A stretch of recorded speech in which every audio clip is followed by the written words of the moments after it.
Hey guys, today we have a new client interview with Saboor. So for those of you who are in tune with the emails that I sent, a lot of you may be quite familiar with the story. And I picked Saboor to interview because, I get a lot of questions around, well, Jeff, what if, what if, what if? What if, for example, I'm already divorced? What if my partner is seeing some other people? What if? And I feel like Sabor's case, when he joined the program, encapsulated so much of the what ifs that people ask. So I guess Sabor, if you could start off by giving us a brief rundown of kind of the timeline of when you noticed things started getting pretty bad in the relationship, how that escalated to eventually getting divorced, you joining the program, etc. If you could just give us a brief timeline there. Sure. So I think one of the biggest things was simply just I was so ignorant and so unaware. So for me, my experience was just like everything happened almost instantly. So we were experiencing like our first pet together was dying, and then like I pried it out of her. Like I sensed something was off, and like the last 2 months I couldn't explain it. And then she's like, yeah, I want a divorce. And she felt like free for saying it. And then a month later, she filed. And then I joined the program late July. And then a few days later, she kicked me out. And then 2 months later, we got officially divorced. So it was just like a span of 3, 4 months. And I was just like in complete shock.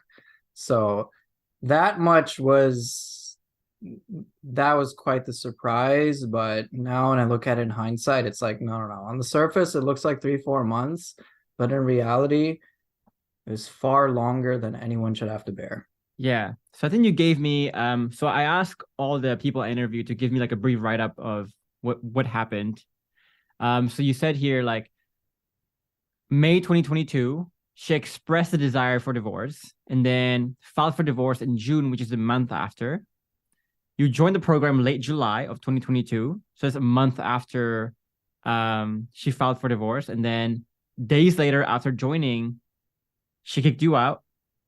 And you guys officially got divorced in September 2022, basically just barely enough time to even get any results with the program or even do the program in a meaningful way at that point in time. Um, but then you're saying when she expressed the desire to divorce in May, I think if you could look back further back and realize that no, this has been brewing for a very long time. What was like hindsight 2020? What were the things you realized that was brewing way before May 2022? That's a good question. I think one of the things that helped me realize that things have been brewing for a lot longer is when I saw photos of herself. When I just remember my time in the program, I was just like, let me see what it was like for her. And I was looking at photos and I can just see her becoming sadder and sadder in every photo over time. It looked like she was going to cry. And then the moment I remember one photo, it was maybe like a year or so before her desire for divorce. We had went to like an adventure park, and at that time back then I thought she seemed so happy, and then when I looked at this photo I realized she looks like she's going to break down crying. And then Mm. that got me even more curious, and then I got to see, oh my goodness, this is around the moment, and that's like 2 years plus back, when I'm like, I can see she's losing hope now. And Mm. then I'm like, and then it just gets me thinking more and more like, what else did I miss so badly? And then of course, like I developed a greater understanding, and I'm just like, yeah, like seeing the way that she would respond, the way that she was tired, the way that she just, and then hindsight, just couldn't even be herself around me without having to feel like she had the weight of the world on her shoulders. And just dealing with that for over 2 years is just, it's just too much. And so those are things that I had blatantly missed. And if I, as her husband, had missed that, like it just Yeah. spawns so many other thoughts. Why do you think you missed it? Because I think a lot of people listening to this, I would say the same to them, which is that okay, you got the bomb dropped on you, which is that your partner wants divorce. You find out she's seeing someone else, whatever. I don't really care what your situation is, right? But a lot of men at that point in time, they find themselves very blindsided, very shocked. and that shock and that panic, they tend to blame it all on their partner. They tend to say in their mind, for example, like, I've done everything I could. I have no idea where this is coming from. I've been a great husband. I've been providing this way, that way, this way. For your case, why do you think you were so blind to the many layers of bad things that's been brewing for so long that now that you look at it, it's so obvious, but you were blindsided at that point in time? It's honestly really simple, which is great, which is simply that I was convinced that my way of thinking was right. I never asked myself I kept asking myself, what am I doing right? Not what am I doing wrong? And if I had just asked that one question, what am I missing? What am I doing wrong? It would have been bright as day. So obvious that way. I would have been like, oh, how am I contributing to this? What's my role in this? And then I would have gotten so much answers of just like a higher quality. It would have just the whole different pathway. I think that mirrors my story quite closely. And if you know my story, it's really threefold, right? One is you justify to yourself somehow that the low level values that you were creating was actually high value, right? So I grew up in a household where it was very traditional, very Asian household, where if you were a man and you provided shelter, if you provided monetary freedom, if you provided the basics of the security and the basics of what it means to be providing as a male figure, you're doing great, you know? But then we never ever talk about like the importance of achieving self-actualization from the relationship, the importance of the esteem, belonging needs, the safety needs, the admiration needs, the alignment needs, like the higher level values that you want to get from a relationship. It's all about like, if you look good, if you make a lot of money, if you have a lot of power, if you have a lot of respect, bingo. And I think that blinded me for very long to the shortcomings that I had, because every time she would tell me she's unhappy, I would tell myself in my head, what do you have to be unhappy about? You have everything you have. You have everything you need. But all I was just looking at was just like everything you need in terms of the low level values, the material needs, etc. So that was number one. Number two was that, you know, one thing that woke me up was when my partner said, you know, imagine, Jeff, you transport yourself back to when you were little, when you had these dreams and visions and fantasies about what a relationship should be.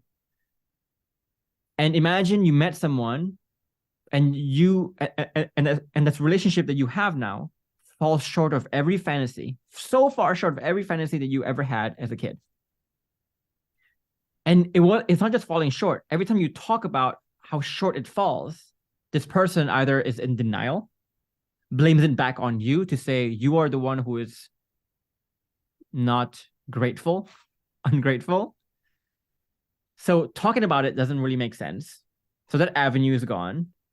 The second avenue is you lower your standards and you say, all these fantasies that I had as a kid, I don't want it anymore.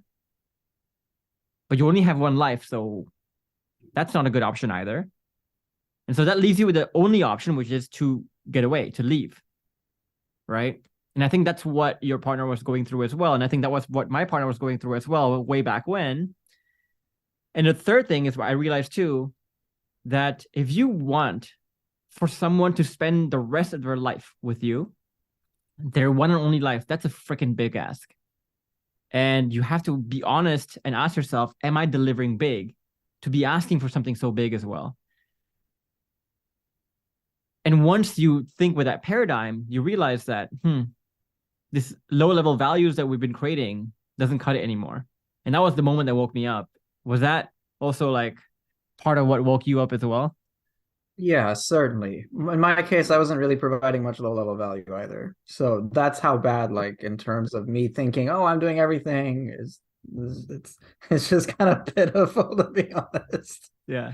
Why do you think like people hold on to such, for lack of a better word, denial about their value, their contribution, the state of the relationship for so long?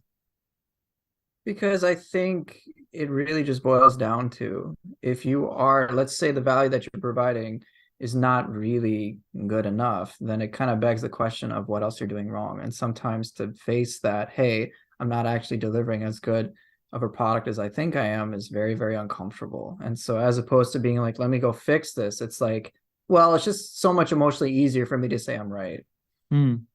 But then eventually, I think what happened to me and what happened to you was that you couldn't live in La La Land anymore. You have to take away the rose-colored glasses because you realize that, it's almost like people being in debt almost, right? So people are $1,000 in debt and they're like, not too bad. I can just kind of push it aside for a bit. Then become $2,000 in debt, then 5,000, then 10,000, and they can keep pushing it off until eventually that bankruptcy notice comes to your desk and you realize, I cannot escape this anymore. Like, I cannot escape this anymore. Like, this is happening right now. And that's when everything kind of comes together to them. And I think that's what happens with relationships often is, we often say the most difficult part about creating safety is that when you destroy safety, you will never find out about it. Like, nobody will come knocking at your door, and your partner will never come, pulling you and say like, I'm feeling the lack of safety, because the fact that she lacks safety, there is no safety to even tell you that she doesn't feel safety. And so if you are not antithetic, as we say, if you are not questioning yourself in a proper way and you are subconsciously pushing things aside, like what most people do, you're going to find yourself in a position where you're going to be so blind to the lack of safety and the death by 1,000 cuts that creates until the bomb suddenly drops. And then that's a shock to you. But it really, if you think about it, it shouldn't be a shock to you at all. The same way that guy getting the bankruptcy letter, that shouldn't be a shock to him at all. You should know exactly what you're doing the whole time, but because of that denial, you never catch it. And if you could look back to, why do you like, I'm sure you've had conversations about this with your partner. What made her feel so hopeless at that point in time? Like, if you could deconstruct and decode, I guess. To simply put it, if she would bring up a concern to me, I would instantly justify my own needs to be like, here's why I'm right. Here's why I'm thinking is right. What you're thinking is wrong. So I basically invalidate any concern she'd have. And it was just like my go-to. Mm. And if every concern you have is just going to be invalidated like that, why are you going to bring anything up after a certain point? You already know it's a losing prospect. But what can you do at that point? You suffer. Why do you think? Sorry, go ahead. Why do you think she stayed for so long, though? Because like, she's obviously unhappy for a very long time. You can see it in her face. You can see it. The aura is just bad. Why do you think she stayed for a long time? Because she cared that much. That's how hard she was trying. She wanted things to work. She gave it her all. She put all the effort. Like, it tears me up thinking about it, but it was really her commitment to try. Yeah. Maybe something will work. Maybe this will work. I'm going to try. I'm going to keep trying the absolute best that I can, even though I feel this hopelessness and it's getting worse. But I just think it boils down to her effort. I'm sure in the beginning, though, you didn't see it like that, right? Oh, no, absolutely like, not. Like when she told you, like, I want to have a divorce, and then she actually filed, and then you guys actually got divorced months later. Like, what was your thought process throughout the whole thing at that beginning parts? I think for me, aside from the shock being like, oh my gosh, I can't believe this is happening, there was another layer which she totally could smell, which is just like this resentment of kind of like, how could she be doing all of this so suddenly? It's happening so fast, given the circumstances. It's kind of cruel. That's what I was thinking, but I had just kind of like suppressed it. And I think anybody on the outside is just going to say kind of the same thing. If they hear, hey, this happened so quickly, it's like, she's so harsh. She should have tried to work things out with you. And now, from what I've understood, it's like she did for over 2 years. Yeah. And after that, that's when she filed. And I'm like, it really, oh my God, that's so much strength.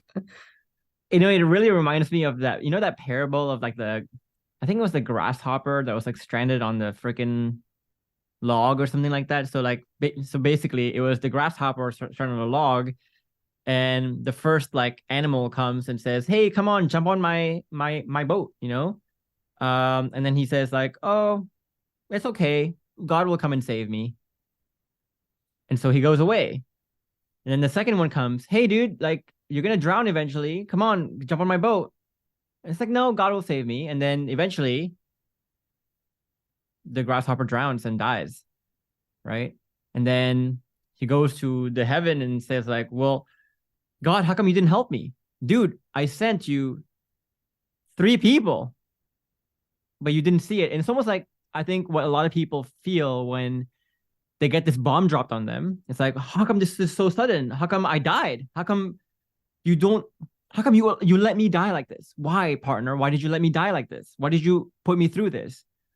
But then they never realize that all the opportunities for change, for realization, for all the moments that your partners actually try to help, but you were so blind to what help looks like and to what help means that your partner has been trying to help you for years and you never see it. And that exactly happened to me. That happened to you. That happened to every single client that we enroll, which is now almost like 5,000 clients now. Everyone has the same story. You just don't know when someone's trying to help you. And what's crazier too is some people even join the program, and you see this sometimes. Some people join the program and we're trying to help them and they have all the help they need, but they still cannot see that all the help they're getting is actually help. And they're not recognizing that they're like, dude, like, why aren't you succeeding even though you're given all these things too? So it's just an insane stubbornness. I don't know, I don't know how to express it differently than that. Yeah, for sure. It's definitely an uphill battle when the person you're fighting is yourself. Yeah. Yeah. When did you realize in the journey that, like, when did you get out of that story of self-victimization where how could you be doing this to me, to realizing that, oh my gosh, she's been trying to help me, trying to help us for so long. She's been trying for so long. And that this is not on her. This is all on me at this point. Like when did that transition happen? How did it happen in your mind? I think some of that, there were definitely certain moments that I was just like, oh, this kind of like bursts my bubble. But I would say a lot of that just kind of grown over time, truth be told. So certain things, like when she first indicated her desire for divorce, I actually got feedback from another family member, and I noticed that a lot of the things that they were both critical about were the same. I'm like, these two people don't even talk to each other. How could they see me in the same light? So at that point, and this was like way early, before she even filed for divorce, I knew that, okay, there's a problem with me. I may not know it yet, but there's something that I'm doing wrong. And then when I would look through photos over like fall of 2022, just kind of piece together what the hell just happened, I kind of just developed that greater understanding as I learned with other members in the program, just continuously developing a greater understanding. I realized, oh my God, she's been doing this for even longer. Now it's not like, oh, it was just 2 years. Now I'm like, hey, this one moment, maybe like 9 years ago, there's this one thing that I did that really like broke her heart. And I never really acknowledged it in a proper way and worked with it and grew from it with her. We didn't grow from that. And I'm like, that led to this, which led to that. So it like even extends the timeline in terms of breaking safety even further. Yeah. It's like, I'm like, whoa, okay, this woman's even more superhuman. And so like it just keeps growing. So it's not like it's not like I'm done with it. It's more like a never ending thing where I'm like, when I'm seeing, wow, this is how she put effort in that moment, and this moment, and that moment. And so it just becomes more and more obvious, just like how much she really tried. Yeah. And, I said this in so many of my videos before, but like the reason why I think conceptually under creating safety can sound very easy to understand, but it's very hard to experientially actually do it. And it's hard because it's not about what you're doing to create safety, but it's what you're accidentally doing wrong to destroy it. And so I can think back to so many moments in my relationship, for example, where, there was a period of our relationship where we had pretty much zero attraction for each other because like there's so many conflicts. We weren't having sex anymore. We weren't intimate anymore. And when we deconstructed what happened, it literally sourced from like 2, 3, 4 years back. And literally starts from like one small thing that I did, one tiny thing that I did, one innocent comment that I made, one innocent action that I made that I thought meant nothing. But she took that and she felt less safety. And that less safety leads to more misunderstandings, leads to more conflicts, which creates even less safety. And then that compounds over 3 to 4 years to where we are today.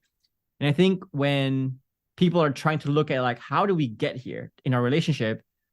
That's the kind of like diagnosis and thinking people need to have, which is go back to the root and realize that it's the small little moments, the small little things that you do that either makes or breaks it. That is almost like the butterfly effect that creates this bigger momentum of good or bad later on. And which is why we say everything needs to be a lifestyle, because you need to get to the point where you're accidentally doing the right things and not accidentally doing the wrong things. Right? And that's the only way to go. Because if not, then like your relationship will either exponentially grow towards downhill or uphill, but there's no such thing as like exponentially flat. Like it doesn't work that way. When you joined the program in late July, what was the level of hope you had when you joined? Like, what was your thought process when you joined? Like, did you think the situation was even possible? Like, what made you join in the first place? All right, so I had put off joining the program because I was like, oh my gosh, that's a lot of money. I don't even know if I have it with our own financial situation that her and I had. And then there was a moment where it's just like, oh my gosh, things are going to get even worse. Not even necessarily like emotionally, but just like pure and like a financial issue basis. So I was like, okay, I just got to change myself now. I don't know how I'm going to do it, but I'm just going to like join the program. I'm just like, I don't care. I'm all in. Like, I wasn't even thinking about like hopelessness or anything. I was just like, I don't care. I just need to change something now. So, or at least make it on a trajectory of getting better. So yeah, I really just was not in a space of really thinking clearly. And I was just like, I don't care. I'm just doing this. I don't know why. I'm all in already. Yeah. So we're going to talk about kind of like more about your experience, your initial experience in the program in a bit, but I want to dive into how things are like now briefly. So obviously I actually had a group call with your partner last week. Yeah. But I want to hear from your words. Like, let me put it this way. Yeah, go ahead. Let me put it this way. There's a significant chance she will share this interview with a lot of people she loves and trusts. Good. Her and I spent a lot of time together. And right now we're just enjoying being friends again. And honestly, I'm already very happy. Yeah. And guys, the reason why we're being a bit vague about the current situation sometimes is that like we have to understand that these interviews are not easy for Saboor or for the partner, for the person we're interviewing or for the partner. So I want you to imagine for yourself for a bit. Like imagine having to talk about the many ways you royally messed up, sharing your flaws with basically the internet. That's not easy, right? Because like think about the people who will see it, your family, your friends, even your colleagues sometimes. That's not easy. The second thing also is what we don't want to do is to paint these interviews as a moment where the person Saboor, for example, is like the lone ranger who's saving the day, the lone hero who's saving the day, right? And we don't want to paint his partner as someone who's like bad and someone passive is like, oh, come rescue me. I don't know what to do. It's not like that at all. What we're trying to do here actually was, and every story of reconciliation that we have is more of, your partner has tried for a very long time. She finally gives up.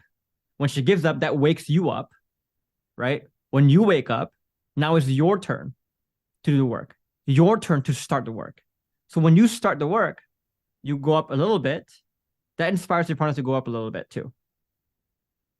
And then your partner now inspires you to go up more, and so on and so on and so on.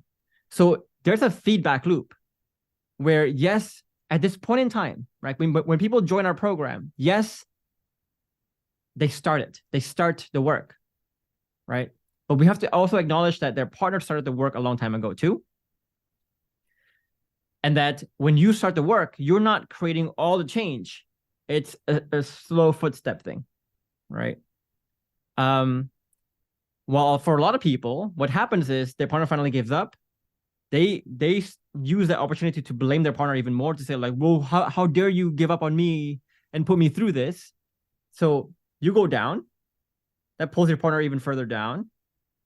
And then your partner going down pulls you further down. And it's just a very, very worse cycle. So being vague on purpose. But what I want to say is, you know, I'm going to put some of Saboor's posts in this around the screen somewhere, just basically showing you guys like this is real. Like what they went through from where they were to where they are today, the way they're communicating, the meaningfulness of their time together, the fact that your partner, I think, is fully supportive of this program and you joining this program now. In fact, I think she wants to make some of our art kind of center around the program as well. Yeah. So that's all real, guys. That's not something that we are making up here. Yeah, I think we'll just stick with that. But I want to go into your experience in the program a bit, because like one of the most impressive, I think, changes that I can see is the change I see within yourself, Saboor. So when you first came into the program, I remember you were very passive. You were so downtrodden. You were very afraid to, for lack of a better word, self-esteem was super low. You were very afraid to like assert yourself, to like believe in yourself, to understand yourself. What was that transformation like from your perspective? Like when you first joined, about living in your body, in your soul, in your consciousness, to what it's like to living in yourself right now? I would say definitely when I joined the program, it felt like combination of a chicken with its head cut off, coupled with kind of like Atlas Shrugged, like the weight of the world on your back at the same time. So I didn't know what to do and I didn't know how to do it. So I think we talk about this in the program in terms of acting and reacting. I didn't know either. And so each of them would fuel each other and I was just completely terrified. Yeah. What was it like to live in that state? Like if you could describe it to us. For lack of a better way to put it, it sucks. It's miserable. It is, you never want to be in that state. You never want to be in that state. It's just it kind of takes me back to when I was younger, you know. I grew up in a household where it was difficult, I think, for me to have high self-esteem with the society, with the world. It was this world where you feel like psychologically, the world is like hostile and Mars-like, right? Like you step out into the world, it's a world where you don't understand. You don't understand how to assert yourself. You don't understand how to break through and get your own success. It's a world where you don't understand, like you feel like everyone's out to get you. Everything's always out to get you. And so the only peace you get is really like when you retreat inside, when you retreat inwards, stay in your house, whatever it is, right? But then anytime you are interacting with people, interacting with your partner, whatever it is, it just feels so hostile. And it's like this low level anxiety that I used to remember living life where I just feel like I'm not meant for this world. I'm just not, I don't belong here. Like I'm not supposed to be here. But then once you kind of crack a lot of the codes around life, around creating deeper relationships and creating safety, admiration, whatever it is, it's like living on Earth where now the world is literally your oyster. You can step in your house, outside your house, and you feel like you belong everywhere you are. And like there's no better feeling of like bliss, of freedom, of just like, I don't know, just fresh air. That's the way I would describe it.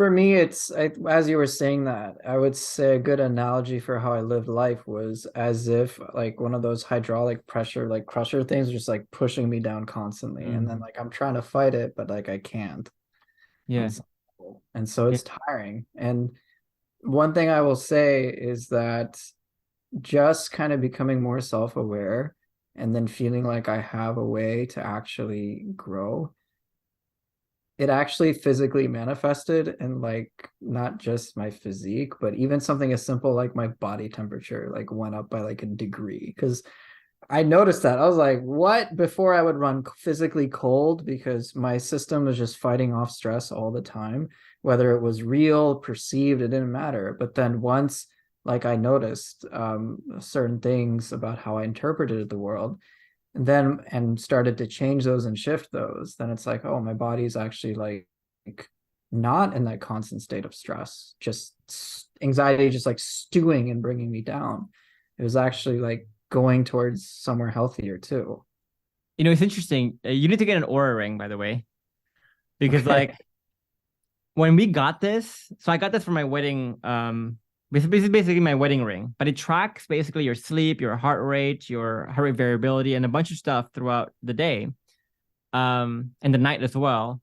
And there's just some things here that you cannot fake, right?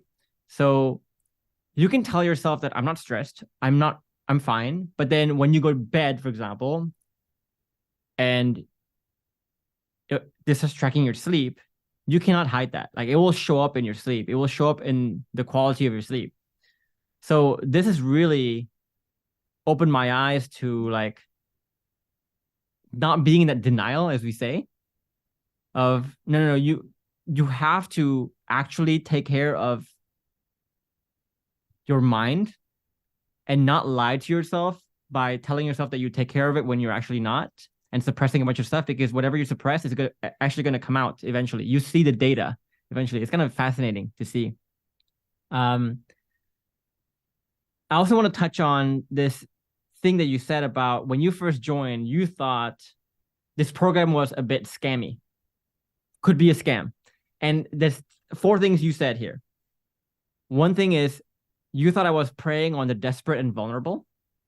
Number 2, you thought to yourself, did I just get duped into, was I the desperate and vulnerable that just got duped into paying this much money? You thought this was similar to a get rich quick scheme. And you thought I was someone who cared more about money than the results, than actually helping you and changing your life. What was it that you saw or thought or like experienced before, maybe even before joining the program or when you joined the program, that made you think all of these things? I think it's just I had a paradigm of just like fundamental, like distrusting just about anybody. And just this sense of like, if someone's selling something that's what I thought too but good to be true, then it's just not possible. The analogy would basically be like, I only thought there was a certain limit to basically what was possible. Anything beyond that, it was just a pipe dream. So even when I saw your YouTube videos, and I did like really enjoy them, I think the one video that got me interested in everything was basically like kind of something to the effect of like, get your partner back, no tricks, no lies, no manipulation. I'm like, that's me. I like that. Let me look into that. So that got me very interested right away, because I'm like, hey, I'm on, if I'm doing this, I'm not going to do anything sleazy. I'm just being honest. Like that's really important to me. But still, there was always just like, oh, hey, here's a master class. Here's my perceptions of this master class. But I just had like so many reasons, so many self-confirming reasons that got me to just like fundamentally distrust everything. So I basically had shot myself in the foot before I'd even started the race. Yeah. When did you start trusting it, and what made you start trusting it more and more? Like, I'm sure it wasn't like a moment, but it was more of a gradual building of trust. Like, what were the factors that led to the stair step upwards to you eventually trusting this program? Because, you know, whenever like new clients come in our community, you're one of the first ones to come in and say like, just trust this program, bro. Just trust it. Yeah. How did it get there? That's a great question, because I've been asked that many, many, many times. So given that I had moved to a different state, during the divorce, and like, just basically no contact from my ex-wife. One of the routes that I could only really test things out in was basically in my work or with like my family, and to see, oh my gosh, this is actually making a difference in like my students' lives. Mm. And when I saw that, I'm like, okay, they have no skin in the game. There's nothing. They're just children, and they're resonating with the stuff that comes from the program. And so that, of course, helped me believe. I'm like, you know what? Regardless of what this program is about, just me being able to do this is beautiful. So at that point, there were just kind of like seeds planted in my own head in a way of like, I can't turn my back on this. How could I? Mm. Mm. And then more over time with greater things and seeing like how I could make a difference in my ex-wife life, her life, just, and then seeing how it could manifest me to feel healthier and be better. I'm like, okay, I'm all in. I thought I was all in, but now I'm even more all in, and I'm sure there'll be greater levels of that as I continue. Yeah, yeah.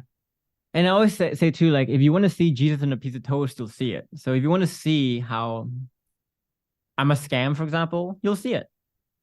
But if you want to see how this is not a scam, you also see millions of things, right? It's like beauty is in the eye of the beholder kind of thing. It's how you interpret it. For us, for example, right? A great example of this is we get this question a lot. Jeff, why don't you have any third-party reviews of your program? And the thing I often tell people is like, well, let me ask you this, right? These long form interviews that we have with you and me, for example, right now. How the hell do you fake this? How the hell do you script this? Right? In fact, like that we had an interview last week where the person we're interviewing was kind of like playing with his computer, like he was just touching his mouse and keyboard a lot. And I told him, like, in the mid-interview, stop that. I want your hands to be free, because people are going to use that against you. People are going to use that to think like you're filtering to some script somehow, right? Because I want this to feel so natural. But tell me how you could have faked an hour and a half or 2 hour interview talking about deep principles in a program. Tell me, how do you script that? Given the scope of what's in the program, I can't think of a way. It's impossible. But then, okay, so here's what people say, right? It's like, Jeff, the only testimonials that or reviews that I see from people is the ones you publish. Well, first of all, okay, think about it. If you were to come to this program and you were almost divorced or already divorced and you save your relationship from this program, would you voluntarily come to me and say, Jeff, I want to tell the world about how much I royally fucked up and how much I grew the relationship? Of course not, right? Of course not. Nobody would volunteer that information. So any interviews that come needs to be like, yeah, I need to ask you. There's no way you're going to volunteer that, right? And yes, it's something that I publish because they are my clients. They did pay for the program, but it's not a bad thing, because if you want to see a review of a restaurant, you would want to see a review from people who actually ate in the restaurant, from actual customers, not from third parties who never ate there, right?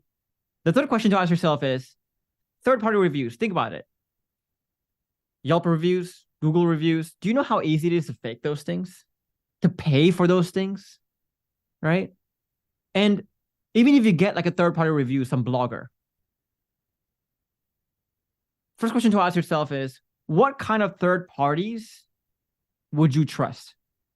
If the New York Times were to like review my program, should you trust that? Did the New York Times actually do the program? Did the New York Times actually understand the program? Did the New York Times actually was facing divorce and now are not? Did the New York Times actually do the work? No. So what third-party publications can you actually trust on this topic? So, we could just take a step to go like, okay, so if you want third-party reviews, we'll give you third-party reviews. Let's have all these Google, Yelp, but we say no. because like we want to stand our ground to say this is right. Like we are going to stand for the types of testimonials, the reviews that we know cannot be faked. And if you want to see how this thing cannot be faked, then you will see it. But if you want to see how that is scammy, then you will see it. It's up to you to see it. Like however you want to see it, kind of thing. And you also said you tried couples therapy and individual therapy as well. What was your experience in that for you? So her and I had couples therapy, and to put it mildly, nothing really changed because we couldn't communicate with each other. I have tried individual therapy for a long time, and I'm a big proponent of it still. But, and this is ironic since I do want to be a therapist. Many therapists pretty much just like, at least in my experience, they're really good at diagnosing, absolutely great at it. But in terms of treatment, it's like very little. It's like, okay, sure, you feel this way. Tell me how you're feeling about it. Great, great. And then it's just like, okay, what do I do with it? Go journal and think positive. Okay, great. Go do some exercises, maybe do some yoga, feel better about it. And then here's some like basic techniques that are like for, I don't know, emotional regulation. And it always feels like you feel better to a point, and then something crashes in your life, and then you're back to where you started. It never feels like you can really grow from it.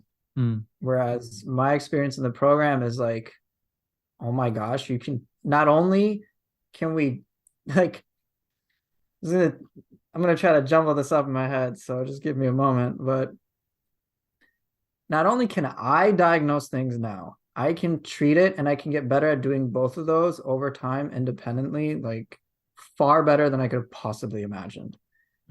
I'm completely underselling it. It is just absolutely like life-changing, revolutionary for me to be like, I can do this. I don't need to spend like thousands of dollars and like deal with insurance or whatever to like work with a therapist and all the appointments and all that's like all that shit. I don't have to deal with it. I can just like do it on my own and get better at doing it on my own permanently. I'm like, okay, great. You know, what's interesting that you said there was like, and I expressed this to you before at one point or another, I think it's, you know, sometimes we get people to say, for example, oh my God, $4,000 right now. Right now it's 4,000. We're going to increase that price. Oh my God, $4,000. That's too expensive. And like you said, it's like you think it's expensive because you think that this program will only take you from level 1 to level 5. And when you think about life at level 5, you're like, I guess it's better, but like not $4,000 better, right? But then here I am claiming like, no, you're not just going to be level 5. Think about how life will be like when you're level 100. But I think we're taking it even further here in saying that like, no, this program claims it will take you to level 100, but that is still under promising. This will take you even higher than 100. So people think like when we say we'll take you to level 100, people think we're over promising. But that's actually us under promising. And so if you think $4,000 is too much to get there to a life that you cannot even possibly imagine right now, if you think the price of a freaking beat up old car is not worth that,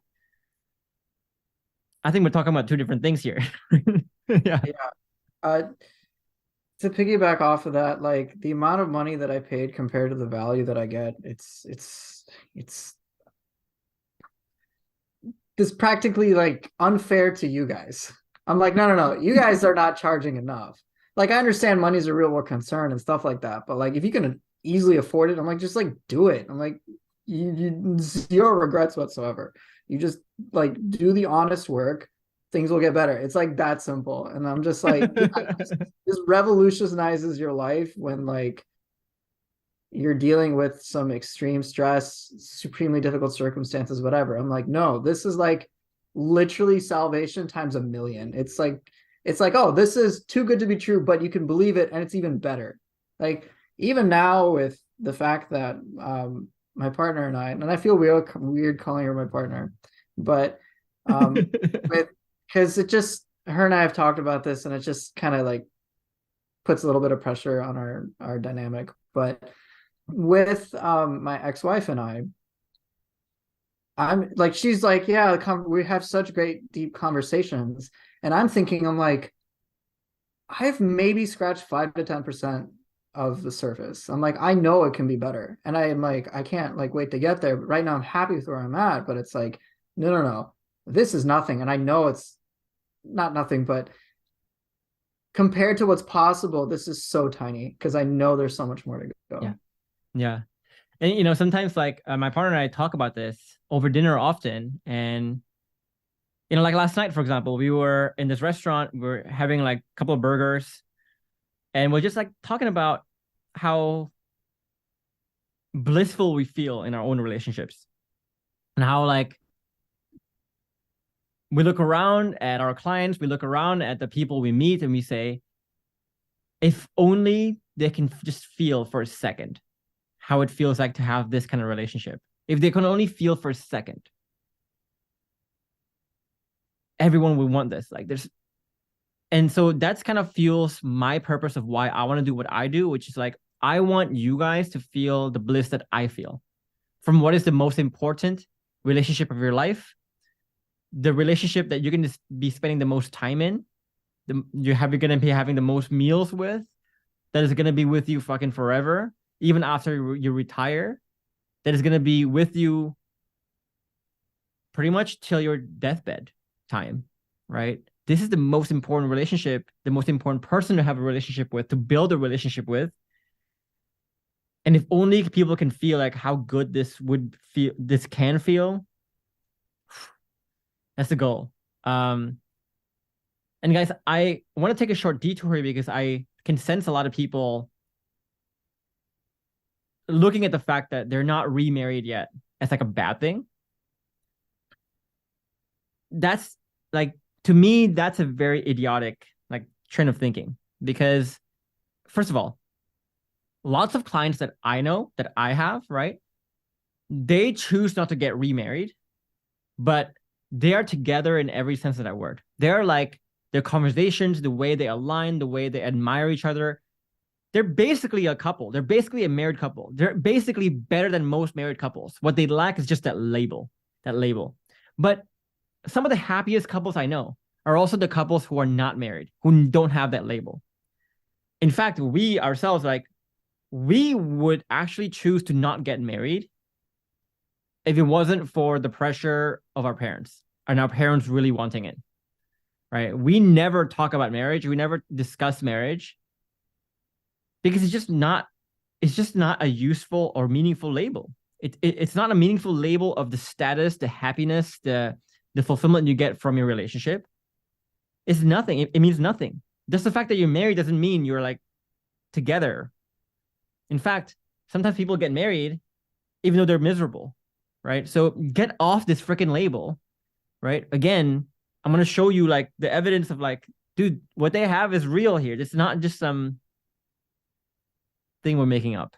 But I want to dive into kind of your learnings from the program a bit. So there's 5. So every time we do these interviews, I ask them like, what were the 5 key learnings that you got from the program that really took you the furthest? The number one thing you said was perfect process is better than perfect product. Tell me your understanding of that, how that manifests in your life, and why that's like the number one thing you say that really took you the furthest. So I'm still learning how this applies in my life, but that's totally okay. Because the thing is, and I've heard you say this in the program many times, but I've even had her say it many times. They don't care that you're not the perfect person. That's not important. They just care that you have the process to becoming better. Can you do that as a lifestyle? If so, great. They know you're going to get there. They know your things are going to get better. In the same way, you as a person don't want to have that pressure of being perfect. It's killer. Yeah. It's killer. Whether it's like, oh my gosh, am I doing this perfectly? Okay, I'm not doing it perfectly. And it was in my case, I'm not doing this perfectly. And if that's the case, then it means I'm not anything. Like having that just like everything matters to such extreme importance, it's just going to stress you out.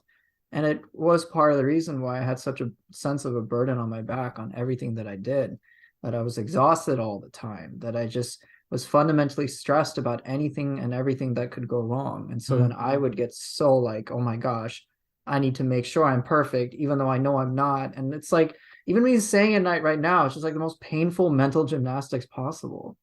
It's just like, nah, forget all that. Let's just figure out what the issues are and how can I do things better. That's it. Yeah.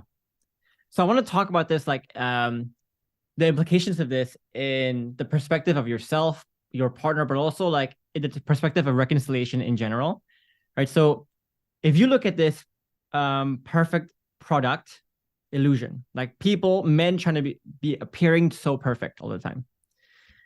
Number one, it puts so much pressure on you, like you said, right? Life just becomes so much pressure. It's not fun anymore to always be so perfect. Basically, you're comparing your life to perfection, which is impossible. And so you always feel this inadequacy about yourself, right? That's number one. But number two is that, there's a quote we say in the program: the moment you think you're perfect is the exact moment you'll be surpassed by someone who thinks they're not. Because the moment you think you're perfect, right? If you look at a lot of your denial back then about your own shortcomings, your partner was trying to tell you this whole time, but you didn't want to see it. You didn't want to believe it. You didn't want to understand it. I have no flaws. If you think I have a flaw, it's because you misunderstood me, right? Think about how that prevents you from actually looking at and admitting your flaws, let alone working on your flaws, improving yourself, and getting better. So whenever I see people who think they're perfect, who think they're great, who think they're awesome, and they blame it on their partner, of their partner wanting to leave, that by definition, you just showed me all your cards. Like, you just showed me how imperfect you are. You think you're perfect, but because you think you're perfect, you have no idea just how far behind the curve you are in learning because of that. And the question I always ask my clients too is like, why is it that I am 32 and you are 50? And I am able to learn so much more in my 32 years of my life than you were at the 50 years of your life. Why is that? Because maybe I wasn't trying to be perfect all the time, that I can look at my flaws dead in the eye and go, yes, I have those flaws.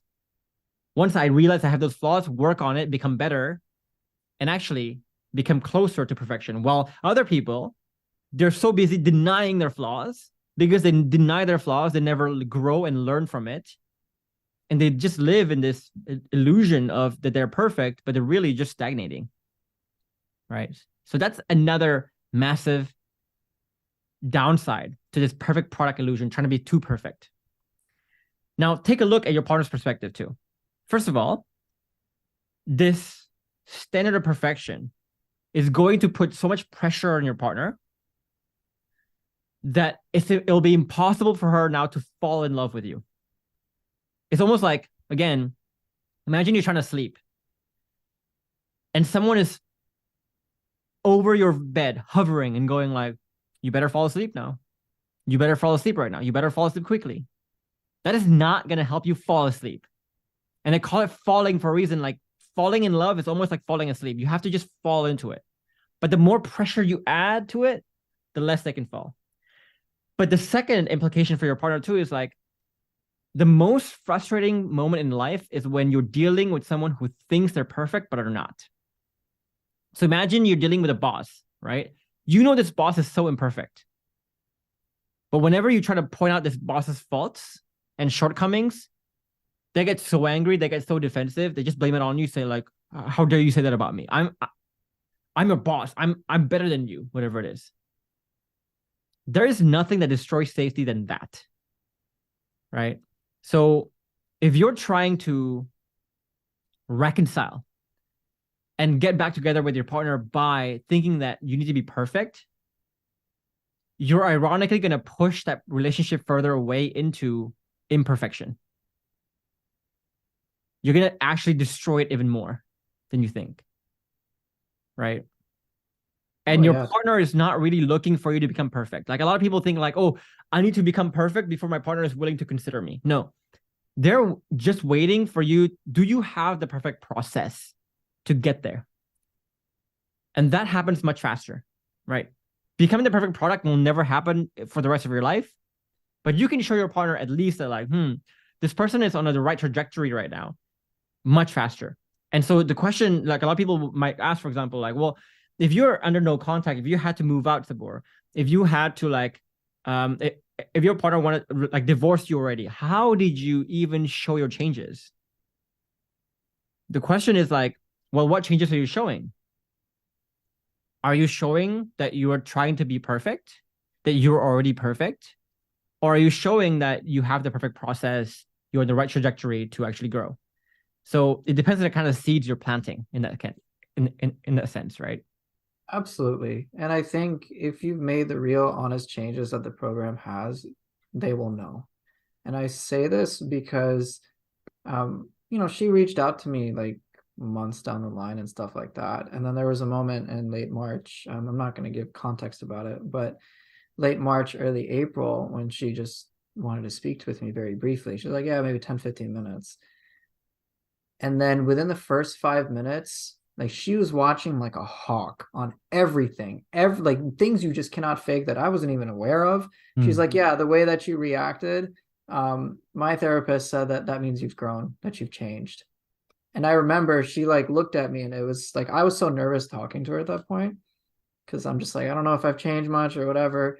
And then I saw that, oh my gosh, she's responding to me as if I have changed dramatically. It's like the analogy is, let's say over a summer, like if maybe you're in school and you come back transformed, and you're like, oh my gosh, who is this guy? She kind of had this effect as well when seeing me. And, then that 15-minute window that she offered turned into like 3 hours. And then it just led into more and more times to talk and for me to just be consistently me as I am today. So it's funny you say that because like a lot of people think that having no contact is a bad thing. But what we just said is like it's actually a good thing because if you are in constant contact, it's almost like you're seeing your child every single day over the summer. They're growing, but you can't really see it, right? But if you, let's say your kid goes on like a summer camp for like, let's say 3 months, and it goes through like a growth spurt, and he comes back, it's like, oh my God, you're so tall. You've grown so much. The growth becomes more apparent. And so either way you get, there's pros and cons. I'm not saying like if you're in constant contact, you're in disadvantage or vice versa. It's more like if you're in constant contact, yes, you have the advantage of like the fact that you can plant seeds, you can have conversations, you can like show your changes a lot more, sure. But when you're in no contact, you have the advantage of having that surprise factor too when that opportunity eventually comes. Now, the question is, with the time you spend in no contact, what have you been doing? Have you just been working? Have you just been focused on like the useless stuff, the irrelevant stuff, the wrong kinds of growth? Or are you actually growing in the correct ways? When you grow in the correct ways, then yeah, that becomes a good thing. But when you are wasting your time during no contact by asking the question, well, how do I manufacture contact? Instead of actually going inwards and growing, then yeah, that becomes a bad thing. Like no contact becomes like a disadvantage for you. So it's just like understanding like both, either way, like whatever situation you face, you are surrounded and drowning in opportunities. It's just a way of like, do you realize it enough to actually take advantage of the opportunities that you're given, kind of thing. Of course. And one thing I wanted to add is that like, there are different ways you can interpret the no contact. And ironically, the message that she was sending me is one that I received through help with the program, which was, hey, I'd like basically just go work on yourself and then things will be fine. You don't do that, you don't grow, it doesn't matter. So if you fixate on like, oh my gosh, I'm in no contact sucks, when will they reach out to me? And you just like go in that direction, you're going to lose your mind. Yeah. But if instead you focus on, you know what, fine, I'm in no contact for a reason. What is that reason? How did I contribute to that reason? And let me go work on that. Then by the time they reach out, you actually have grown, they will know. They will They'll know. know. They've been with you for so long. They'll be like, something's different. Yeah. They But it will needs know. to be like 10x different. It cannot be Oh like yeah. 10%, 20. It cannot be incrementally different. It needs to be like 10x different. Right. Yes. And the second thing also is like you like some people ask me, right? It's like, well, Jeff, like, what if I'm blocked? What do I do? How do I manufacture contact when I'm blocked? And the thing I say to them is like, if you're blocked, the last thing you should be asking is how to manufacture contact, right? Because like the fact that you're trying to manufacture contact the whole time because you think you've changed whatever it is the reason why you're blocked. And so you're using the exact reason for why you're blocked to get unblocked. That makes no sense, bro. Like if you are blocked, if your partner said like no contact, I don't want to talk to you, the last thing you should ask is how do I manufacture contact? But the first thing you should do is like how do I grow to become irreplaceable so that naturally gravitate like people gravitate towards me. That's the question you should be asking, not how do I manufacture contact? God damn. Yeah. I mean, I got blocked as well. I mean, I got divorced, so whatever. You want to call that the ultimate block, we can call it that. But I got blocked for many months, but I was just, there's a choice you can make. You can fixate on all the wrong things, or you can just like do the honest work. It's really just that simple. Yeah. And it can take time. It takes a lot of time and effort and honesty to just like really admit, you know what? I messed up in some way and I need to figure out why. And Yeah. I need to do better on that. And I need to do so much better at a level.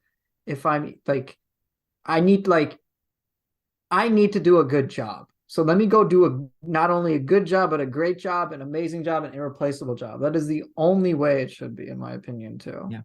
So just to recap this whole first point, guys, it's like we talk about not trying to become the perfect product, but becoming the perfect process, having the perfect process, right? So first of all, like, what is that? What does that mean?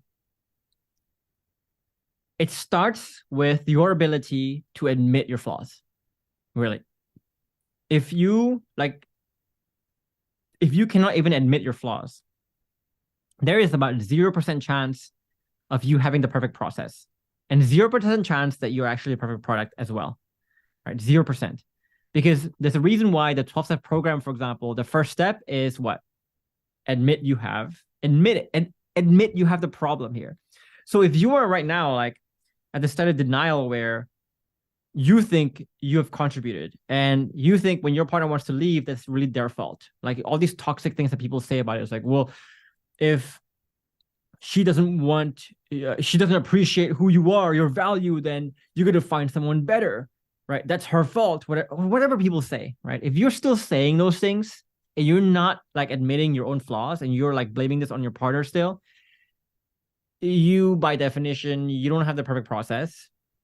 And your partner is not looking for you to become perfect. All they're looking for is just like, do you have the trajectory to actually go up there? And if you cannot even admit your flaws, that tells your partner there is no trajectory, right? There's no growth here to expect. So why would she come back to you at that point in time? But if you can show that trajectory, and that trajectory is not just like 10% better every year, but like 10x, like it's steep, that's when she will look at you. Not when you're perfect already. She will look at you when that trajectory becomes very steep. So your goal now is to figure out what are the right kinds of changes I need to make. Going to the gym, getting richer, whatever it is, that's not the changes we're looking for here, right? We're looking for the right changes that can really accelerate and steepen the slope upwards. And when you can steepen the slope upwards, that's when amazing things start to happen. So major takeaway. Go ahead. One thing I want to add to that is she actually mentioned that she thought I would grow over 5 years. And this was back in March, I believe. She's like, yeah, I thought it'd take you like 5 years to wake up, but like you've done it in less than one. What the hell, basically? Yeah. So think about it. 5 years worth of growth in less than one. That's the level we're talking about. Yeah. And what's great is program like infinite ceiling. There's like no cap to this. So it's awesome. The second major thing you said was be like water. Yes. Tell me what that means to you and why that's like accelerated your growth so much. So this kind of ties into the perfect product a little bit too, in the sense of like me thinking my ideas, my hobbies, whatever, just like let me just kind of like stay in my bubble, and all of that's totally okay in the way things should be. But the reality is like we can be far more versatile. Like you're not gonna say like if you have kids, you're not gonna like you're when you work with or when you're dealing with children, you're not gonna like act like some stoic adult. You might like be much more compassionate if like they get hurt, if they scrape their knee or something like that. It might be like, oh, like, how are you doing? You doing okay? Like, you checking on them, you can stoop down to their level and you can be emotionally compassionate that way. But when it comes to like things you do, instead of fixating on like, let me stay and do this small thing, why don't I like venture out to some place that's actually really enjoyable for my partner? Yeah. It's easier that way. You can focus instead of I'm like, we got to do this specific activity. It's like, let's go to like the highest level thing, which is just like, why don't I just like enjoy spending time with her? All these little details don't really matter. Let me just focus on like the bigger picture of really enjoying spending time with her in a way that's really meaningful for her and creating something new with her. It's like that's it. It's that Yeah. easy. I think the hard part with that is people they they get too stuck on the labels and what they're supposed to enjoy and what they're not supposed to enjoy. And they get stuck on this question of like genuineness. So for example, right? If I were like for right now, for me, if I am going to the movie theater with my partner and watch a chick flick rom-com, whatever it is, or I'm going to the makeup store with her, I'm going like clothes shopping with her, I'm going to brunch with her with a bunch of her girlfriends, whatever it is, right? To me, I know how to enjoy myself in any of those settings. I can also enjoy myself with when I'm with my guy friends talking about sports, playing sports, whatever it is. I can enjoy myself there too. I can enjoy myself talking to you. I can enjoy myself talking to being in any situation. But I think a lot of men, they're so stuck in their identity that they say like, I enjoy sports, but I don't enjoy going to brunch with my partner, going to afternoon tea with my partner, going to the makeup store with her. And they kind of go like begrudging, like, oh my God, like, they make jokes um, like, what are you gonna do this weekend? Oh, I don't know. I'm just going to like just have some afternoon tea with my partner or whatever, you know. And they kind of just like make this labels of like men are not supposed to enjoy this, but men are supposed to enjoy this. Or I'm the type of man who enjoys this, who's supposed to enjoy this, but I'm the type of man who's not supposed to enjoy this. And that really limits the things you can share with your partner if you think about it. It really limits it, right? Because for me, like in the beginning, for example, we were finding ourselves going to the same restaurants, doing the same things, talking about the same things every single date that we had. Because the intersection between what we share is so tiny. But once I began to expand that and I increase the intersection of what we can share, that's when every single date now is different, right? It's become so much more fun, so much more meaningful, so much more enjoyable, so much more diverse. And this whole notion of like relationships can get boring is just batshit crazy to us. How? How? And the only way it can get boring and stale is if your intersection is so low because both of you are so rigid with your likes and dislikes, preferences, etc. Right? But it's also questions around like the question of like genuineness. Well, Jeff, because people ask like, well, Jeff, if I have to like change myself for my partner, for the situation, doesn't that make me ingenuine? Like, not really. Who's more genuine, right? The guy who is like going to the makeup store begrudgingly, I don't want to go, but I'll go anyway. Is that genuine to you? Or is the genuine guy the one who's like, you want to go to the makeup store? You know what? I can learn to enjoy that. I can learn to see like the value in that. I can have fun with that. Let's go. That second guy is a lot more genuine. But that second guy is the one who is like molding himself to the situation while the first guy is rigid. So being rigid does not mean you're genuine. Knowing who you are and being who you are and sticking to who you are, that's not what it means to be genuine, right? Like we say, true power and freedom is not being about who you are. true power and freedom is about becoming whoever you need to become to accomplish whatever you want to accomplish. I cut you off there. Go ahead. Oh no, I was just gonna kind of piggyback off what you're saying. So one way I try to spin this on other people is just like, okay, they have X, Y, or Z hobbies, right? Let's say for guys, like video games stereotypically or sports. I'm like, don't you like it if your partner was so into that with you? And they're like, of course. Are you kidding me? You'd love it. So why not do the same for your partner? Exactly. That's it. That's it. simple. It's that simple. We don't have to like. I'm not even that concerned about like the genuineness thing anymore. It's just like, don't you just want to have fun with them? Yeah, that's it.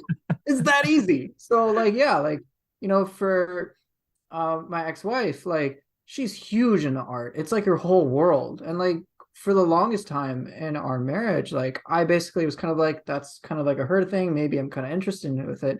Now, like we recently watched rewatched Terminator 2, and as opposed to me looking at it from like, oh, it's like an action movie standpoint, we just watch it with like a great appreciation for special effects and the arts and all of that goes into it, all the effort. And like it's such a huge like discovery moment for me because I'm like, wow, this taught me so much about what's so captivating and exciting for her and understand her more too. And like I was like blown away, and I was just like enjoying myself the whole time. It can turn the simplest activities into just like limitless, just like possibilities of discovery. And I was like, this was awesome. I want to do this again. What more can I learn about it? So yeah, I'm like really invested in her artwork, and like I'm so curious about it because I'm like, oh my gosh, this is so deep. It's so cool. Yeah, that's a beautiful way to put it. And it's just so like, so just to recap this part, like be like water. Bruce Lee said like, when you pour water into a cup, it becomes a cup, right? When you pour water into a vase, it becomes a vase. It's kind of the same thing where, on a micro scale, when you become like water, when you can shift your identity and become a master at shifting the identity, unlocking yourself and not being so rigid, that's the secret to like, in a micro scale, you can feel yourself being at home, being successful at work, in bed with your wife, with your kids, and you'll feel natural, comfortable, at home, and effective and successful in all those areas because you're just changing your personality throughout the day. But on a macro scale, on a bigger scale, like as you become a parent, like as you get married, for example, as you become a parent, then you become a parent of a toddler. Then you become a parent of like older kids, whatever it is. You're going to have to become someone different over those times. You're going to have to change your personality. And I think the reason why sometimes people have like identity crisis or midlife crisis is because life asks them to basically change in a certain way, but they cannot, right? They're just so rigid. And so they have this cognitive dissonance in a way of I know I'm supposed to be this way, but I'm not. And that creates a lot of identity crisis in people, midlife crisis kind of thing, right? But if you can fluidly move, it's fine. Like you'll be fine no matter what. But the other important thing also is that it makes you seem and appear a lot more genuine, right? Because you're not just doing something begrudgingly. You're not just doing something out of obligation. People can sense that you want to do this because you want to do this. You are doing this because you want to do this. And you cannot fake that genuine desire, the genuine want to do something, right? And the only way for you to come from that genuine place is if you allow yourself to become fluid throughout the day, throughout your life, etc., by understanding, mastering identity shifting in a way.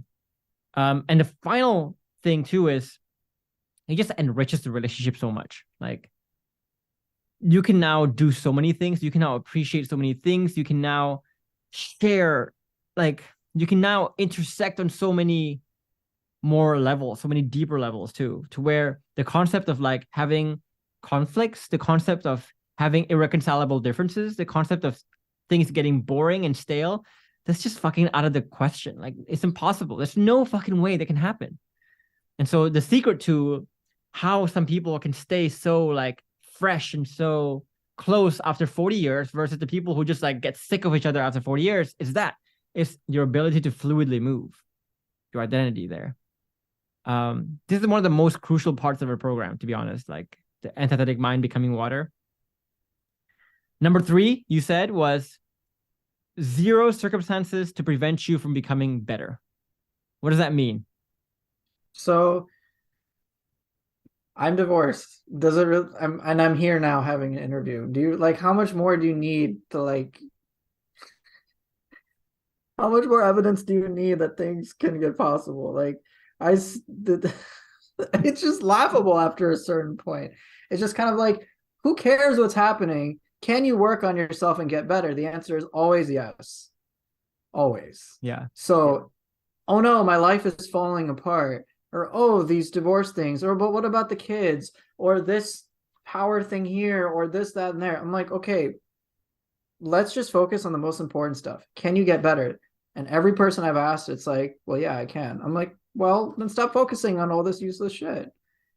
You can become better all the time. It doesn't matter, can you become a better father? Yes. Can you become a better husband, a better spouse, so on and so forth? Always. Yeah. That's what really matters, more than just like all these other itty-bitty labels. So who cares? I think we call that in a program true but useless, right? Yeah. So it's true that you are divorced. Yeah. But what do you do with that information? Like nothing. Nothing. Just like a fact, like, okay, it's a useless fact. It's a useless truth. Who cares? Right? Because no matter what, the next question you need to ask yourself is, does that mean that you don't need to learn how to create safety? Does that mean that you need to learn how to create admiration, alignment, passion? Does that mean that you need to change the way you talk and speak and conduct yourself to actually create safety, admiration, alignment, etc.? Does it mean that you need to not be bulletproof? Does it mean that you need to not be tethered or untethered? Does it mean you need to stop playing victim? No. The same, like, it doesn't matter what you are, where you are, what your situation is. It doesn't change what you need to do. Not at all. It doesn't change anything. So who gives a shit? Yeah. Seriously. Oh, but I'm sure some people watching this, like, oh, my partner's having an affair. I'm like, okay, does that change the fact that you need to become better? That you need to work on 3 layers of changes as described in the program? No. But why do you think people want, like, they know being stuck in this TBUs, the true but useless stuff, is useless. They know that. But why do you think people like get so stuck on that? Because it's everywhere you see. I think it's 2 things. One, it's either they objectively think that makes their situation hopeless, and they think it's like over, and they just don't have knowledge. They don't know what's possible. But also, I think for some people, it's a matter of just like, it's easier to just say, yeah, it's hopeless. I don't have to do anything about it. It takes the pressure off of really looking inward. So one is you don't know, or you don't have to know. Yeah. It's like, if I don't know that I could have done better, then I'm not obligated to do it. I can justify my lack of action, my lack of growth, because there was something I could be done anyway. Which is a classic victim mindset, right? It's like, if it's out of my control, then nothing I can do about it. So if there's nothing I can do about it, it's like, whatever. But the truth is, like, I think going back to what you said earlier, if you can only see what your life could be like if you actually did the work. Because the problem is, like, people are not given the chance to see what life could be like, right? And the analogy I have is this, right? So for example, if you, for example, could know that, like, okay, I could either do the work now or not do the work now. And if I could do, and a lot of people, because they don't know, like, where both paths will take them, it's almost like they pick the easiest way out, the easiest way in the short term. And they justify the easy way they choose by saying, like, well, even if I do the work anyway, my life wouldn't be that different anyway. Right? They justify it like that. It wouldn't be that different anyway. But what if you knew that this path would be so different? Like, your life will be night and day. compared to this path.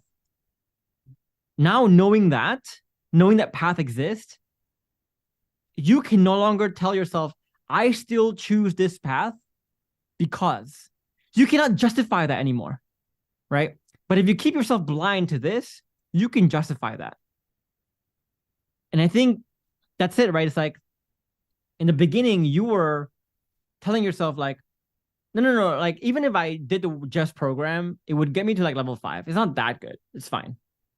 And you use that to justify like why you chose the easy way out in the first place. But then now that you know, dude, I'm like level 200 right now.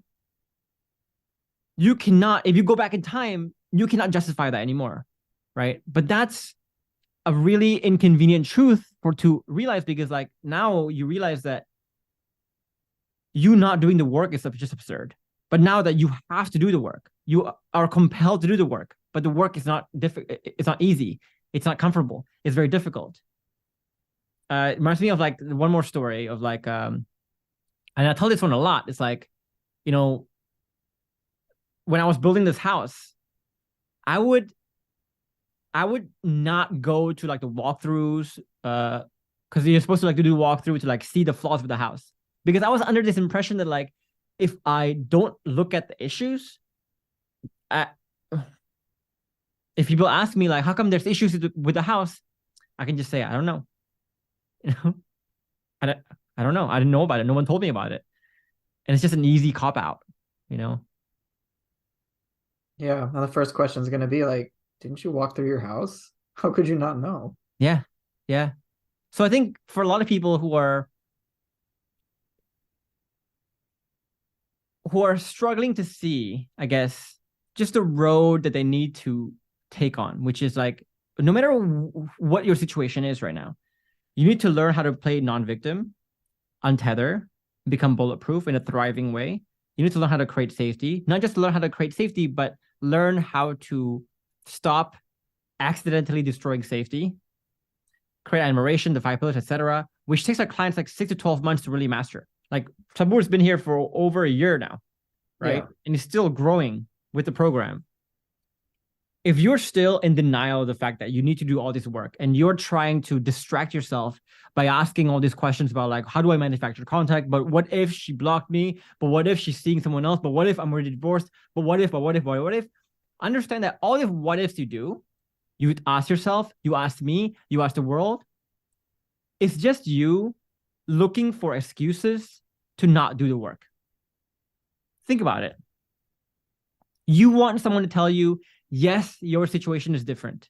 You want someone to tell you, yes, your situation is unique. Yes, your situation is harder than most people's. You want people to tell you that so that you can say in your head, see, I knew it. There's not much I can do. See, I knew it. I don't need to do this work anyway. I can't do this work anyway. Even if I do this work anyway, it's not going to get me results anyway. So if it's not going to get me anywhere, no point doing it. Now you can justify yourself, your inaction. You can justify that now. But if I were to tell you, nope, your situation is not unique, it's not different, it's exactly the same, you cannot have the excuse, you cannot have that cop out anymore, right? So just understand that illusion real quick. Number 4 things you said that was like important for you was patiently farming is kindness. What do you mean by that? The thing is, trying to find a good way to put it, but basically, if you're trying to just do tactics, shortcuts, manipulation, whatever, to just like reel your partner back in any way, shape, or form, you're kind of doing a disservice to them, because for them to get to the place where they decided, you know what, I'm done, and then for you to not even consider that is kind of cruel. Just like, oh, whatever pain I caused you, whatever trauma you faced during our relationship for, for some people, I've, like 5, 10, 20 years. No, let's really not pay much attention to that. Just let me try to focus on what I want, which is I just want you back. So I have my own sense of like, okay, I feel good now, sort of deal. It's like, no, we should be honest. And if anything, they need to make the choice, because it's a big choice, a big ask with their one life that they have. after everything that's happened, like you need to give them good, consistent evidence over the long run that Yeah. they can try things out with you again. So in that sense, it's kind because it allows them the choice and it's relaxed. It's not pressure. Yeah.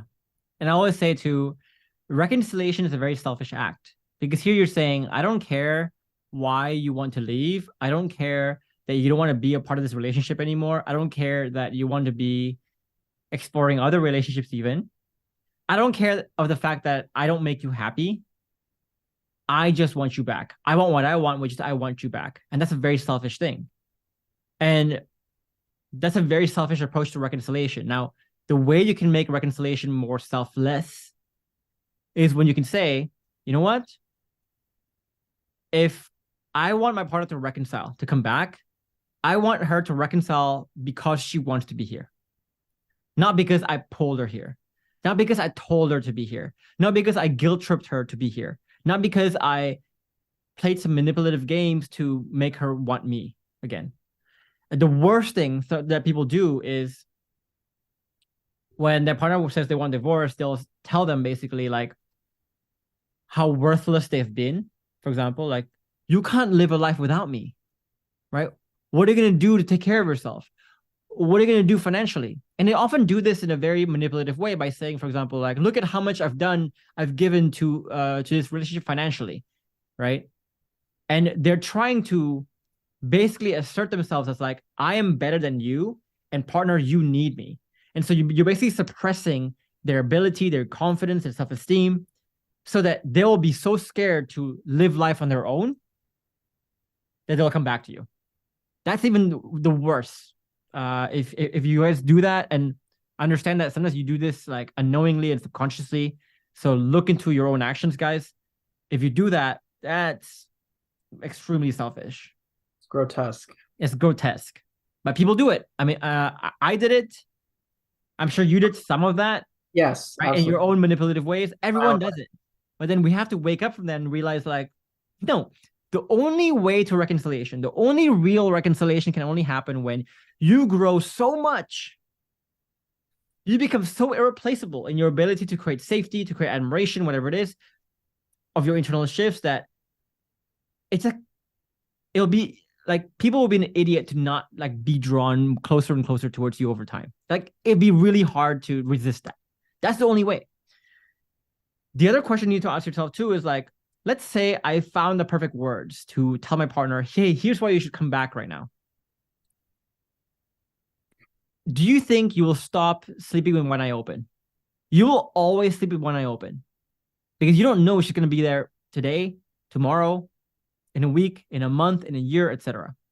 So people who always say, right, oh, if they left you once, they will probably leave you again because they can't see your value. Women always leave. People always say that women always leave. It's like, maybe women always leave because you never grow, because you're always focused on all these manipulative things to pull her in, but you don't allow people, you don't grow yourself enough to allow people to actually want to be in your life. It's like you're basically making a North Korea. I mean, yeah, maybe the reality is you just suck. I don't know how else to put it. I've known people who are like, yeah, I can bag all these women, whatever. I can't keep one. I'm like, there's a good reason. It's probably not just all these women are problematic. I'm like, you ever really looked within and you spend enough time with them? And I'm just like, that's why they don't want to be with you. It's obvious to me. Yeah. So it can be uncomfortable to actually like ask yourself, how do I suck? But you get a lot more value out of that than saying, how do I not suck at all? Yeah, it's true. It's true. Again, like, we grow most from failures, right? So if you are trying to avoid looking at your failures, then you're literally saying, I'm not interested in growing. Which is why we say the moment you think you're perfect, the moment you think you're good enough is the exact moment you'll be surpassed by someone who thinks they haven't. Last thing you said, and this one I want to spend a bit more time on, is blame systems, not people. Yeah, this one's been very interesting because my ex-wife and I are like, we have our own imperfections as anybody is going to have.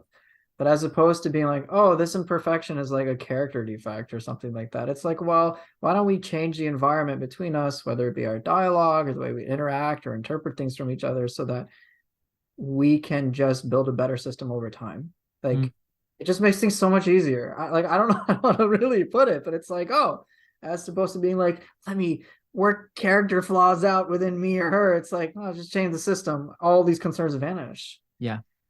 And it's like you can look at this, I think, in both a macro sense and a micro sense again, right? So on a macro sense, you can look at, for example, you being divorced right now, right? A lot of times it becomes about like a competition. Like, let me prove to you that I'm valuable, right? And then your partner's basically saying, let me prove to you that you're not valuable. So it becomes like this like very tit for tat game, like two people saying the same shit. Like it's just butting heads, right? So it becomes like you versus your partner now. Well, if you learn to blame systems, you're basically saying, hey, partner, why don't you and I tag team it together? And we are battling this thing called divorce. And we're battling this thing called entropy, issues, problems. So, I used to be like that where whenever, so let's say whenever something would break in the house or in the apartment, I would tell my partner, like, why didn't you do that? Why didn't you like pay attention? Why didn't you check on this? Why didn't you do that? Right. So it makes it like me versus my partner. I blame her. I blame her character. I blame her laziness, whatever it is. But once I started to blame systems, I started to say like, okay, partner, we have a problem here, which is like the AC broke, the HVAC system broke. Okay. Let's come together as a team to figure out what was wrong with our system, what was broken with our system that allowed us to not check, do the right checks, do the right preventative maintenance to lead to this. So it's now me and my partner versus the problem, not me versus my partner. Massive paradigm shift, right? So now, on a macro sense, if you're facing divorce or an affair or whatever problems you think you have, right? Making that key paradigm shift is like not you versus your partner, but you and your partner versus this problem. That's going to create so much safety that actually will create a lot more conversations, a lot more opportunities, and you can see a lot more opportunities. But of course, like a lot of people don't understand what it means to truly be a team like that, right? But it can work in a micro sense too of dealing with like day-to-day problems. So even when you do, after you reconcile, for example, you're going to be facing all these problems all this time, right? A lot of people are always like so quick to just like blame each other, to go, why didn't you do this? What's wrong with you? Versus, hey, let's come together to fix this problem together.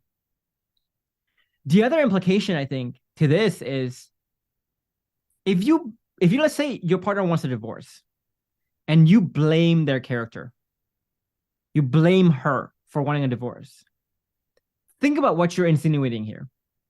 You're saying that even though you created the perfect environment, the perfect system for her to fall in love with you, she's such an idiot that she cannot see that. She cannot recognize that. She's so dumb that she cannot recognize the perfect system that you created.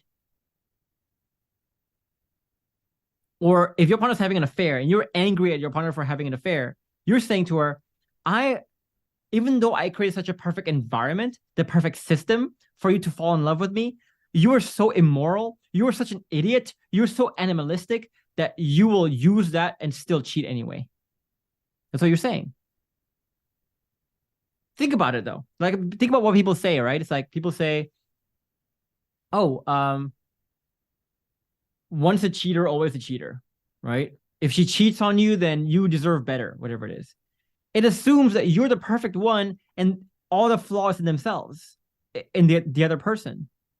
But if that's what you're insinuating about your partner, that she's so messed up, she's so immoral, that she will cheat, even though she has like this perfect environment, perfect reason not to, she will do it anyway. And that's what you think. Think about how much safety you just destroyed. Like if someone were to think that lowly of you, Saboor, we're like, I mean, you'd be like, yeah, that's why I'm getting the fuck out of there. Exactly. I'm just like, yeah, I don't want to deal with it anymore. I don't even know where to begin to explain all this stuff. But if they already touched me that way, whatever, I don't want to deal with it. It's just that simple. It's that simple. And also to add, like, one thing for those of you that may be dealing with like affairs or divorce and whatever is just one thing you need to check in your heart is to really see, like, do you really know the level of suffering they're going through? Because people don't choose divorce or affairs or whatever it is without going through extreme suffering. No one would. They're not happy with the choice that they're making. They're doing it because it's the one out they can see. But you know that they're going to be judged anyway, and they're still going to do it. So they lose no matter what. Yeah. And then if you judge them for that, when they have suffering they can't even talk about, like, come on, of course they're not going to want to come back to you. You should be the person that should be able to work through any and all problems with them. But if you haven't provided that system where you can do that, then like, can you fault them for wanting out? Yeah. Yeah. Of course not. You know, every time I have an interview with people because I'm doing more like couples interview with both members of the relationship. And whenever we discuss this topic of like infidelity or affair, I've never talked to one partner who had the affair who said like, I'm just messed up. It's like, no, like they're always talking to us about how guilty they feel the whole time, how wrong they feel the whole time, how shitty they felt the whole time. But what they say is like, the shittiness, the guilt that I feel is still better than being in that relationship. And that's something massive, right? Because like, if your partner wants a divorce, is having an affair, whatever it is, and you think you're the victim, right? Think about this. They're basically saying to you, I would rather live with the guilt. I would rather pay the cost of living with the label of being a whore, being unfaithful. I would rather live with the conflict that I will carry throughout the rest of my life. I would rather risk the family, like the whole family unit of our children. I would rather do that. I would pay that cost than to be with this person right now. So if that's, you know how people say like, I wouldn't even take it if it was given to me for free. She's basically saying beyond that. She's saying, I will pay a great deal of cost to just get the fuck out of your life right now. And if you still have the balls to think like, I am awesome, that's some delusion right there. Like, you know, and like, if your partner's having an affair too, you think she betrayed you. But to be honest, if you look at it that way, look at how you've betrayed her in the relationship long before she even thought about having an affair. Long before that. And suddenly, the concept of an affair doesn't become so black and white anymore. It's not like, oh, the person having an affair is wrong. It's not that black and white. Right? Yeah, for sure. It's just the morally, like, again, which is why whenever anyone's like harsh on my ex-wife for getting a divorce in 3-4 month time span, I'm just like, you don't actually know how much she suffered, do you? And the answer is, and when they get a little more inkling, they're like, oh, she seems suddenly more sympathizable. I'm like, yeah. And most people usually revert back to like, but this thing here, but this and that. I'm like, tried that, she tried that, she tried that, she tried that. Yep. All this stuff. Yep. Everything you're saying. Yeah. She tried that times 20. And I'm like, imagine dealing with that feeling for years and then tell me. Yeah. It's almost like a very naive look into like what's good or bad, right? Like, I love deeper movies and deeper like works of art, for example, where it's not often clear who's the bad guy, who's the good guy. And I think life is like that, right? We often like to just naively label like, oh, you had an affair, you're the bad guy, right? Or even reverse this. Like a lot of guys, they raise their voice. They get angry, for example. Oh, he's the bad guy, right? It's very easy to just like label it like that.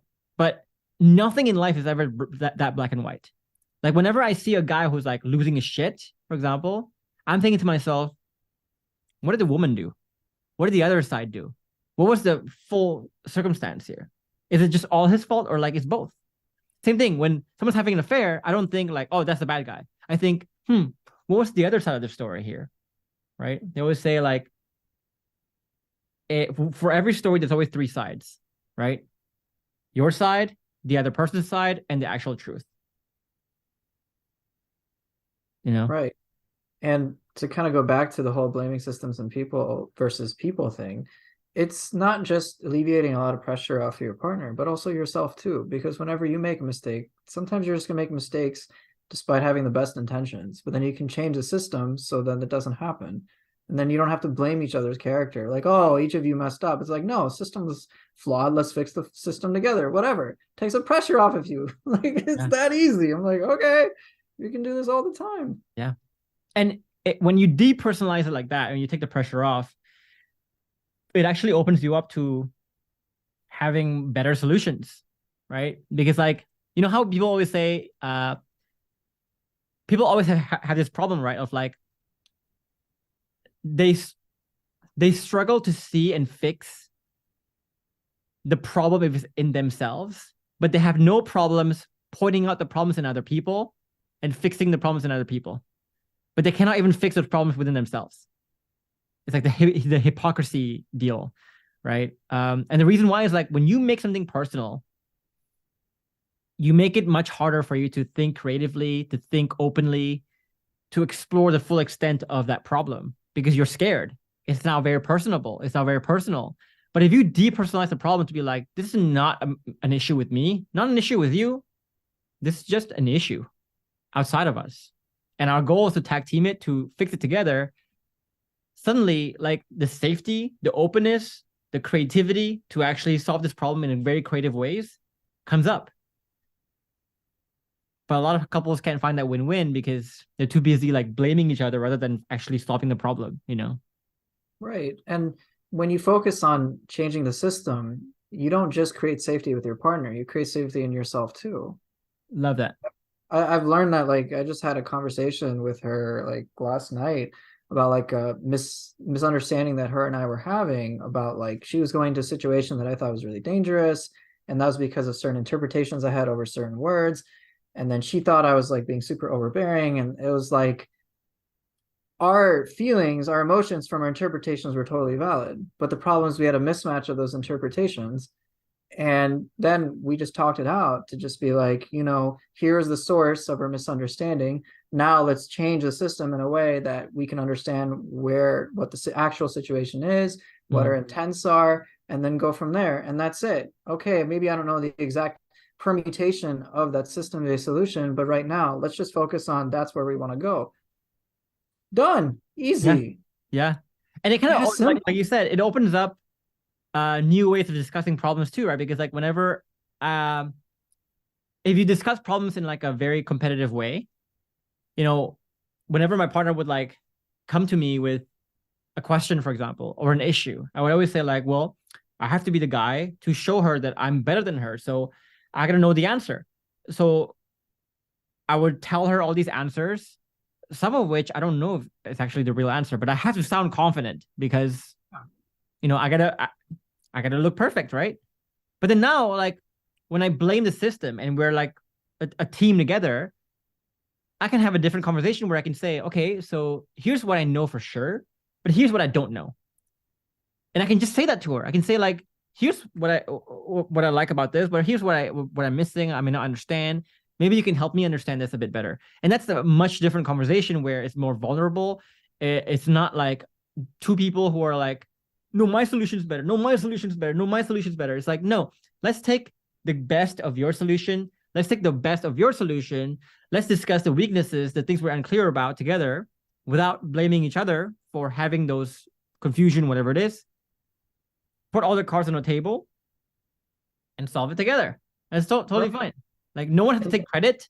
No one is taking credit. No one's taking the blame. It's just we did it together, and us versus the world kind of thing, you know? Even to add on to that, even when I had this conversation with her yesterday, it was just like, okay, whatever issues come up with the system, we'll just keep addressing the system, and it's its own little feedback loop. We're not focusing on like whatever issues we have. It's like, okay, the system's flawed, let's change the system. Yeah. Okay, how we discuss the system itself, the permutations, like your entire focus changes, and there's like zero pressure altogether. And in the same time, as you reduce that pressure, it pulls in other things for its benefit. And before you know it, you're like, oh wow, look at all the stuff we've accomplished and addressed together. Yeah. And you're like, whoa, okay, this is so much easier. I can do this all the time. Yeah. And a great example of that is so, you know, a lot of people complain about the problem of like, well, I've talked to her about this and she said XYZ, but she never followed through. Right. See, most men would get angry at that. It's like, oh, my partner can't follow through. She's not someone who can follow through. But for me, it's like when my partner, so let's say we agree to something. Let's do XYZ. Yeah. Okay. Let's settle on XYZ. And she doesn't follow through. My first thought would be like, I wonder what's broken with the system right now that is making her hard to follow through. Not what is wrong with her for following through. Right. And so once I question like that to go like, what can we improve about the system to make it easier for you to follow through? Then we can actually get somewhere. For example, she's late. She has a tendency to be late. I tell her like, hey, we can't be late for this. And yet she's late. I don't go like, what's wrong with you? Why are you late? I would go, hey, let's look at the system together of like how we get ready, how we communicate times, how we like get like basically prepare so we don't have to be late. And it's like me and her versus the problem of like being late. And it becomes like a nice, everything just becomes so much easier. Like, let's just say that everything just becomes so much easier. Even reconciliation becomes easier if you approach it that way, you know? Right. That's what's really nice, is that you just are making things so much easier, and you can just like let go of like 90% of the shit you're worried about in the first place. I'm just like, yeah, that's an easy trade. So what you're telling me is I can have an easier, more effective, far incomprehensibly irreplaceable relationship with a person that I love, and it's easy. Are you kidding me? And this is me totally being like a shill for you, but it's like, what, for a couple grand? I'm like, come on. I'm like, that's such an easy sell. I'm like, so that's what I would say. But yeah. I can keep going on. I know. And then we can keep going on, but like, I know I do have a meeting in like 6 minutes, so I do have to wrap this up. But guys, if you want to explore more about the principles that Saboor is talking about here, and even explore the growth that Saboor has taken on in the last year or so, not only the growth in the relationship, but also the growth in his own self, most importantly, you can check out the masterclass I have for you down below this video. And the masterclass basically is a very 10,000-foot view of what you will learn in the program. It's not going to teach you all the details and the how. Of course, we cannot do that because the program is like 100 hours in itself. Like Saboor's a year in, you haven't completed the program. You're still like in the community pretty much almost every single day, I would say at some point, but now less because you're trying to actually like do some work silently, which is good. So if you want to learn more about this 10,000-foot view system, join the masterclass. At the end of the masterclass, if you want to submit your application for the program, we'll allow you to do that as well. We show you the instructions to do that, but be sure to pay attention to the application process. Currently, we only have room to take in less than 10%